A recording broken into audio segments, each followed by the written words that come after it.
Thank you again for joining another SmartSimple webinar today. My name is Claudine Ting, and I'm the Marketing Specialist for Client Success here at SmartSimple.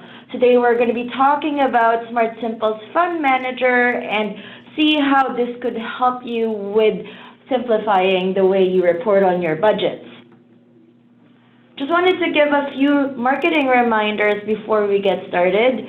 We have less than a month to go for our biggest conference of the year, SmartSimple Elevate in San Diego. That would be next month, October 23rd to the 25th. Registration is still open, so if you're still thinking of attending this conference, I'd highly advise that you book your spot as soon as possible. We also still have upcoming block party events for the year. Block Party San Diego is part of Elevate San Diego, October 23 at the Omni San Diego. And last but not the least, we actually just opened registrations for this today. Block Party Copenhagen on November 15th, and this would be hosted by the Novo Nordisk Foundation. Before I introduce our presenter for today, I wanted to give a quick reminder about some housekeeping rules for SmartSimple webinars. If you have any questions, please feel free to write them in the Q&A box and maybe the chat box as well, and Dan and I will be answering this at the end of the presentation. And without further ado, I'd like to pass the mic to Dan Erdley. Dan? Good afternoon, everyone. My name is Dan Erdley. I'm our Midwest Regional Manager. I'm a part of our ongoing business support and consulting team, providing a lot of post-implementation consulting support to our clients and our partners. So today we're going to talk a little bit about budget management and fund management within your SmartSimple environment. So some folks call it a fund manager, some folks call it a budget manager. It's essentially operating the same functions within the system. I'll be using the term fund manager today. That's kind of what we're using on a go-forward basis. But in terms of the fund manager, it will allow you to track your budgets and funds, and then also track your budgets as they relate to your grant payments as your payments and grants move throughout their life cycle of their project. So the main thing we're looking to achieve with the fund manager is essentially that you want to be able to track not only your applications and payments in the system, but also relate those payments back to the appropriate funding sources based on how your organization budgets. And we create a fund manager to accommodate any sort of budget line item structure that your organization lays out. So regardless of how you budget for your organization and by program area or going down multiple levels into certain cause areas and different sub areas, we can build those into the funds themselves so that you can insert your funds into the system and then track them accordingly. So if you're not using one of these today, I will just preface it that this will require a decent amount of configuration. So if you have some interest after the session today and it's something you'd like to pursue, then that's something where we can have a larger conversation with you, see what the potential requirements may be and impact for your system, and then potentially pursue a small project to be able to build out this functionality within your environment. So the fund manager and the payment tracking, again, allows you to organize your organizational budgets within the system so that you can set up each of your budgets and funding sources within SmartSimple, and then be able to draw down on those funds by associating them to the assigned grants and the applicable payments underneath those grants. You also have the ability to track and split a payment across multiple funding sources, and I'll show you that today. So you don't always have to have one payment per one fund. They can come across multiple funds if that's something your organization requires.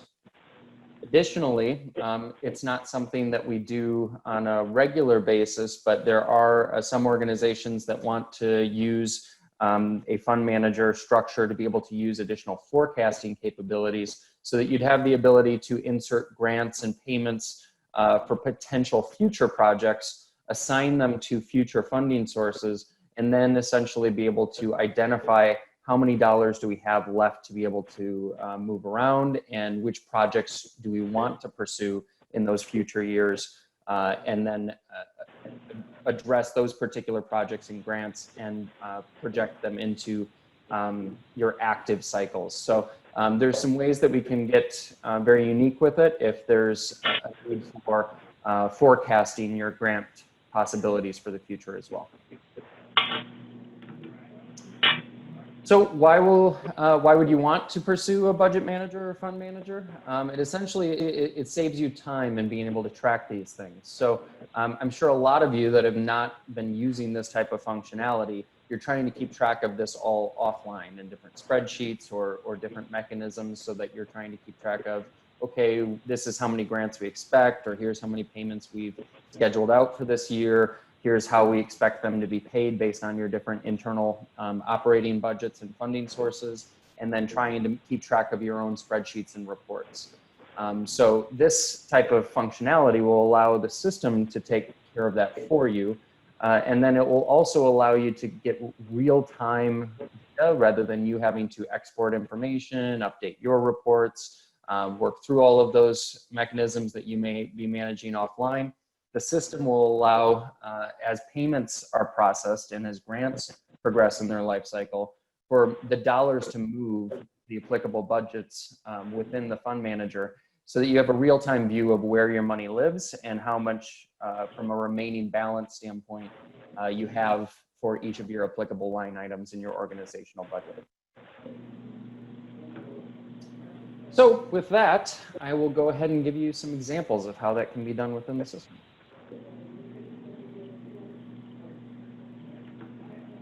All right, we're just getting Dan to share his screen for the demo.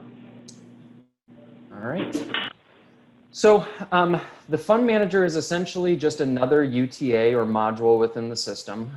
So it would be a matter of building, if you don't have one already, it would be a matter of building one out within your instance of SmartSimple.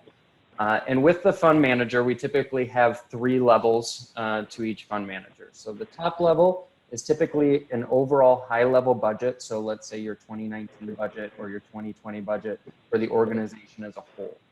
And then within each of those budgets, you'll have different funds that compose your overall annual budget. So your funds equate to your level 2 records within the fund manager. And with those funds, you'll then have opening balances across each of your different funding sources. And all of those will total up to the total balance, which you'll see on your overall level 1 budget. So we actually kind of roll up the line items and dollars from your level 2 funding sources to your overall level 1 budget. So this gives you an overall big picture view of what you have for the organization as a whole for 2019. And then within each of those funding sources, we're going to assign opening balances for each of those. So as we go into one of those, you'll see for a particular funding source, we're going to, of course, give it a year that it's going to be applicable to. And then as you're setting these up, you'd be able to assign an opening balance that's going to be related to that fund. And then as that fund is associated to particular grants and then associated to its applicable payments, we're able to then shift the dollars from the opening balance to the committed amount to the paid amount, and then adjust the remaining amount accordingly. We can add in as many different buckets, so to speak, as needed. So some organizations also include a tentatively committed amount. And then, like I was mentioning earlier, you could also use certain forecasting buckets, so that if you had sort of a forecast bucket and then had a forecasting status on your grants and your payments, you could also create grants in advance for future years and then create payments in advance for future years, tie them to the applicable funding sources for those years.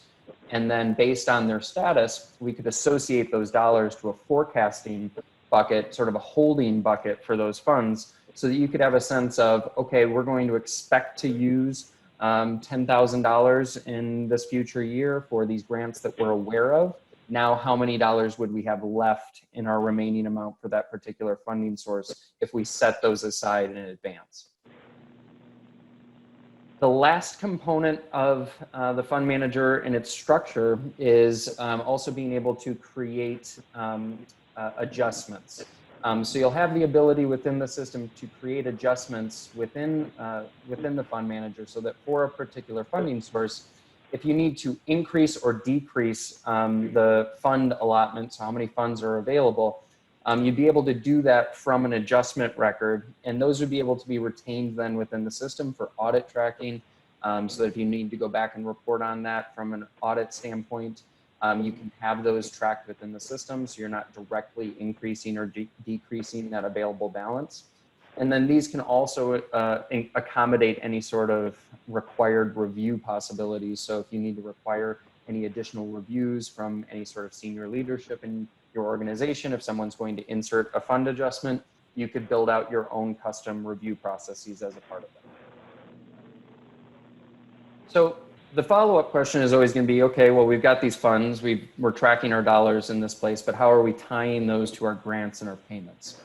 So you'll see from a particular funding source if you'll have grants that have already been historically tied to it, and then that will allow us to see any of those grants that we've already made that relationship in that association.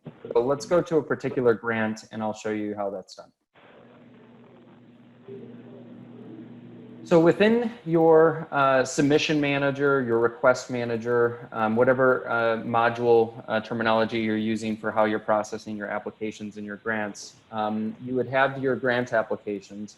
And then on your particular grant applications, you would have the ability to associate those funding sources to those grants themselves. So as you'll see from our sort of relationships to other modules in the system for this particular grant, we have a list of which funds we've associated to the grant. So in our example here, we've associated 2 different funding sources. This could be done manually so that if you go to your fund manager and the funds that are going to be assigned to that grant, you could look up a particular fund and then assign it manually. We can also do this in an automated fashion. So for certain organizations, they may include certain coding on their grants and matching coding on their funding sources. And then we can automatically identify the right fund and then assign it automatically to the applicable grant based on those matching coding properties. It could also be as simple as you have one funding source for a particular program, and we always assign that funding source for any grants related to that program. And then another example may be that at the program call level within your program manager, you could define when you're setting up a call for proposals, you could assign the funding source that's going to be associated to all the grants that get awarded as a part of that call. So there's ways we can streamline that and automate it where it makes sense. And then where it's going to be very ad hoc and you might require one fund for one grant and another fund for another grant, all within a similar process flow, that's where a manual intervention may still be required. So once your funds are associated to your grant, that's where, as we create the payments on that grant, we can then assign the funds to those payments as well. So we have two funds that are assigned to our one grant. And now I'm going to go through and go ahead and create some payments, at least in a manual fashion for our example here. In this case, I'm going to use our payment scheduler tool. And so the payment scheduler, just as a reminder, is a manual way that you can create payments on an individual grant using the total amount that's to be awarded and the start and end date for that particular grant. And then we can identify how many payments do we want per the set frequency.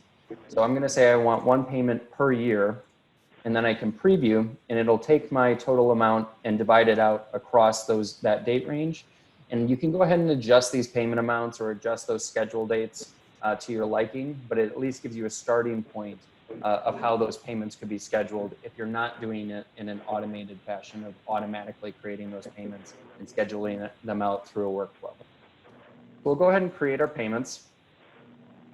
And then if we go back to our grant, there's another tool that we have accessible, which is the batch create disbursement tool. So why we need to create disbursements is disbursements are the level 3 records underneath the payment. So that's where it's another new functionality aspect that you might not be utilizing if you're not using a budget manager or a fund manager today. Your payment process might end right at the payment activity, the level 2 payment. With using a budget manager or a fund manager, we would require you to need to use disbursement records, which are level 3 records, child records of your payments, that allow us to determine and link which fund the dollars are drawing from for that payment. And this also allows us to split those payments across multiple funding sources, so that for an individual payment, we can split it across 2, 3, 4 different funds and split up where it's being drawn from accordingly, and then draw down and decrease the value within those funding sources. So if we use the batch create disbursement tool, it allows us to do it across all of our payments at once, rather than having to go into each individual payment and set up each of those individual disbursements underneath those payments. So as you can see, we created those 3 payments. We have the 3 payments that we split out from the payment scheduler tool, excuse me. And then from that, you can define which funding source is going to be applied to each of those payments. So if it's just a one-to-one and each payment is going to be drawing down on one particular funding source, then you can assign those funds, create the allocations, and then we'll draw down on those funds accordingly. The other scenario, like I mentioned, is that you can split a particular payment across 2 different funding sources. So let's say that we wanted to take $33,000 from one fund and $333.33 from the other fund. And so it will equal our total payment amount, but we'll draw it from 2 different funding sources accordingly. That allows us to, if you have certain program areas that you need to split costs across multiple departments, divisions, or different funding sources, you can do that from the batch create disbursement tool and create those disbursements accordingly. So as you'll see, when I try and create those allocations, we have built-in functionality that will prevent us from doing so if there's if we're going to exceed the budget total amount within those funds. So that's going to be sort of built-in error checking and validation to ensure that you're not going to overspend on particular funds if you don't have the dollars available within that. So what we could do is we could go ahead and adjust those funds, or we could assign it to a new fund that may have additional dollars. It would depend on the circumstances of course. But there are sort of built-in validations to prevent those types of things. And then I will say we can have exceptions to that. So if you're an organization that wants to allow you to overspend on a particular fund, and then you'll adjust the dollars accordingly from other funding sources, there are ways for us to configure the system and be able to have those dollars draw down on those funds accordingly. Once those funds then are set up and those disbursements are allocated, then once you're within your fund manager, on the funds that are assigned, you'll see that the dollars will then shift from the remaining amount to the committed amount to the applicable paid amount when those payments move from scheduled to paid. So as those payments move from scheduled to paid, we'll adjust those dollars accordingly in real time. As soon as that payment gets marked as paid, the dollars will move from the committed amount to the paid amount, and your remaining amount will be decreased as such. So it's again a way for you to be able to track those things in real time rather than having to export a list of scheduled payments, be able to track those against your funding sources offline, and then you might not necessarily have a sense of how many dollars you have remaining until you go through that manual process.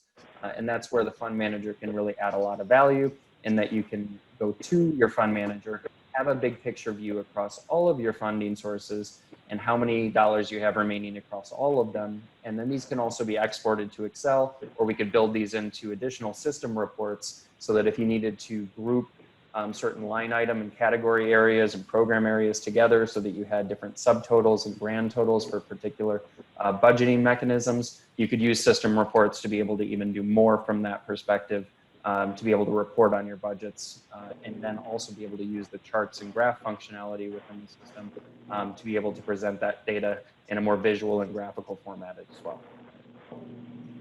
So that's a little bit about the fund manager. So I think at this point, I think we'll be ready for some questions. All right, thank you for that, Dan. I think it's good to just have your screen on. Sure. I do have some questions here so that you could easily demo whatever answers you're going to show everyone. So first question I have over here, can we still use this feature if we already have this budget type of information being pulled into our actual grant applications? Yes. So if you're currently using a different mechanism for assigning grants to particular funds, so you might have like a drop down on your grant and then assigning a particular fund based on drop down values, or however you might be doing it, we can still build out this functionality and then assign those things accordingly. So there might be more simple versions of how you're doing it today. But we can always add this to it, and then you can have the additional, more robust functionality as a result. Okay, thanks for that, Dan. Next question that we have right now, is it possible to adjust 2 records with one adjustment? So it's like -1 plus another. No, not within the adjustment structure that I showed you today. It's more that you would adjust one as an increase and then adjust another as a decrease. If it was a common enough approach that you were going to have to make a lot of frequent adjustments, we might be able to build a different mechanism to be able to support that. Okay. Next one that we have next question that we have right now, is it possible to split grant disbursements into 2 fund manager level 2s rather than level 1s?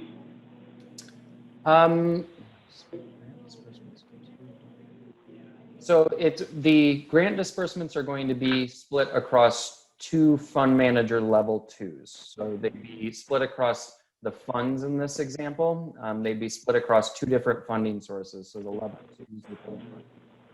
2s. Today, we don't have the ability, based on how the platform was designed, to accommodate this type of functionality. The platform is not designed to keep it to just level 1 budgets and exclude the funding sources. You do require to have a level 1 budget and a level 2 fund in order for you to be able to split disbursements across multiple funding sources. I hope that answers the question. Okay. So another question that we have here, I know the person that asked this got the answer from the presentation earlier, but I thought I'd share this to everyone who might have encountered this question as well. In some cases, we have the flexibility to go above budgets at our organizations. Is it possible to submit if we go over? Yes, so you can have, we can design the fund manager to allow you to exceed your budget remaining within a particular fund if that's how your organization operates and if that's how you want the system to operate. We can even, if it was of interest, we can even design the configuration of the fund manager to allow certain funds to go over budget and other funds to not be allowed to go over budget. So we can use different mechanisms to be able to manage that, and the system. Okay. Next question that we have here, can you show us the relationships between the fund manager, the budget, and the grants? So yeah, the funds are going to, again, are going to be the level 2 records underneath each budget. And we're calculating the overall budget totals based on the formulas for the level 2s. So within the fund manager, you'll have specific formulas that are going to total up all of the dollars within the level 2 funds themselves. And those will then calculate up and provide the totals at the budget level. The relationship between the budget manager or the fund manager, let's say, to the grants manager, the submission manager, is going to be what we call in SmartSimple, we call that a consumer provider relationship. So there's a consumer provider relationship between the level 1 grant and the level 2 fund.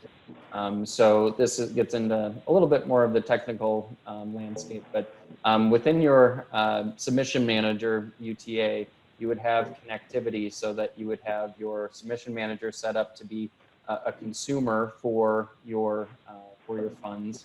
And then within your fund manager, you would have your fund manager set up so that your level 2 funds are connected so that they are set up as providers for your grants. So your fund connection settings would be set to your submission manager to the level 1, your grants, and that's how we're then able to assign funds to your grants and then create those relationships.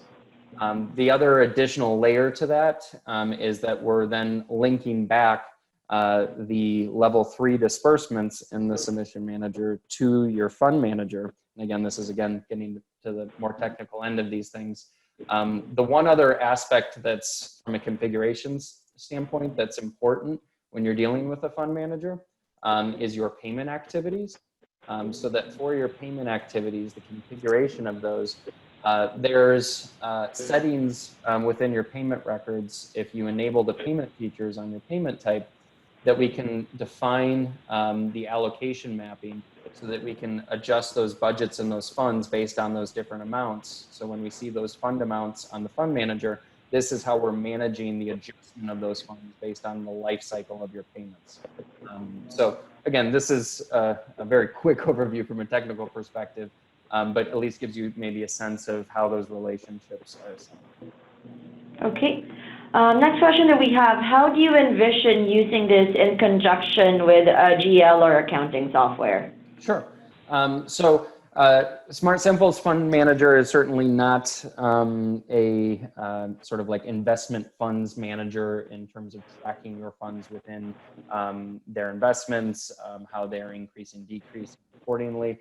That's not what it's designed to do. That being said, we have the capability of, based on maybe the software that you're using, we would be able to integrate with that additional software to be able to take in a feed of those balances of your funds and then adjust the funds within SmartSimple accordingly.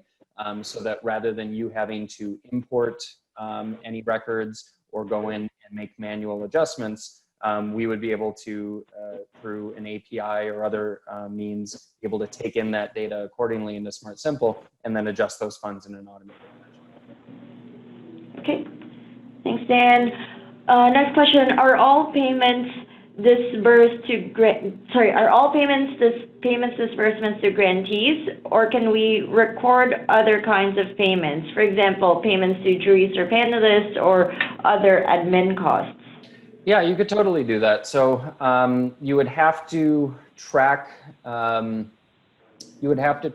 those within the system. So we would have to have some sort of mechanism, some sort of, whether it's in your submission manager or you create a different module, another UTA within your SmartSimple instance to track your, essentially something like your invoices rather than a grant. And so I know some organizations that do that, that are clients of ours that create their own like purchase orders or invoices within the system, and then create payments against those within the system. And then those payments could then again create disbursements that are linked back to the fund manager so that you could draw down on your expected budgetary activity related to sort of your internal operating expenses. So that's doable. And I would say in one case where I remember we've done that for a particular client, they essentially didn't want to define an opening balance on those funding sources. They essentially just wanted to use it as a tracking mechanism to say, this is how many dollars we've spent to date in this particular category. So again, you could do that based on allowing yourself to go over budget and then just not defining a starting balance. And then you could essentially use it as a running total of how many payments have been paid out related to that activity. Okay, so just going back to the question previously about accounting software. So the one asking the question just wanted to clarify that his question was about accounting software that tracks expenses and not investment software that manages the money they grant. So examples would be Sage and QuickBooks. Yeah, that's even easier. So we do a lot of integrations with AP systems for you tracking your expenses on the whole. That you don't even really necessarily need a fund manager for. It's a matter of more integrating your payments to your AP system. So the fund manager might add additional reporting capabilities to that so that you could include those funding sources as a part of those payment records as they're fed into your AP system. But that would be more a matter of creating an integration between SmartSimple and your AP system And that may be as simple as a file mediated based transfer. So something like with QuickBooks, it would be a matter of exporting a list of scheduled payments that are scheduled to be paid. And then we would import that into your QuickBooks. And then you would have those payments within your AP system that you could then process and pay. And then typically we would have a closed loop process so that you would then provide a file back from QuickBooks to be imported into SmartSimple.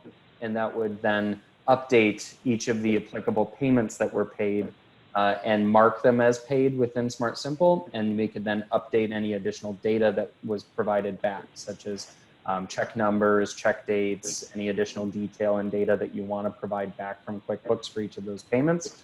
And what that allows you to do then is to have one system of record where you can go into SmartSimple and see which payments are still scheduled to be paid, which ones have been paid, see all of the data related to those. And you could even potentially, if you wanted to, use the automation of the system to notify grantees when a payment's been paid. As you've been updating those within SmartSimple, we could trigger workflows to then email your grantees, indicating to them that we've paid the payment on your grant and provide any details in the email notification. All of those things are possibilities as you create them. Okay, so last question for this webinar. I know we're going a few minutes over, but let's just get this one before we end. So is it possible to enter in budget for various programs, allocate payments against those programs as you award grants, then track the percent spent within each program budget, and track the forecast, for example, paid and expected to be paid in 1 year against the budget for the year, all in a dashboard or a report that was easy to export? Sure, good question. So yes, you can do each of those things, and we can build a unique set of system reports or a single system report based on how you want to lay out that data to display that so that it can be more formatted, something that would have more structure and formatting to it than a simple table or in Excel. Something that you could also potentially design to be exported as a part of a PDF so that you can put it in certain presentations or board books or what have you. And then I will also say that you can take the data that's available within your fund manager and also display it graphically as well. So here, just a different demo example, but provides that concept that you can take your budget and funding sources and being able to display those more in a graphical visual display so that you can see for each of those funds that you have available, and then breaking those out across the tentative funds, allocated funds, committed amount, etc. Those can then be displayed into a dashboard or exported into an image file, and then be able to utilize that within an external presentation. And then also just as a reminder that these types of charts and graphs can be interactive so that you can also be able to see specific buckets as it relates to your funds and be able to adjust those accordingly. Okay, well, thank you for that, Dan. That's our last question for the day. For those of you that are wondering, this webinar will be recorded and it will be available at our YouTube channel. If not the end of this week, it will be available by early next week. So if you have any questions, please feel free to send us an email, support@smartsimple.com, and they'd be happy to forward your questions to our business support department or customer experience department, where Dan is a part of, and he can answer your questions about the fund manager. Equally, you could send him an email directly. It's D-Eardley, D-E-A-R-D-L-E-Y @smartsimple.com. Thank you everyone for attending our webinar today. I hope you found our presentation very insightful. Again, if you have any questions, email us support@smartsimple.com. Have a great rest of your day.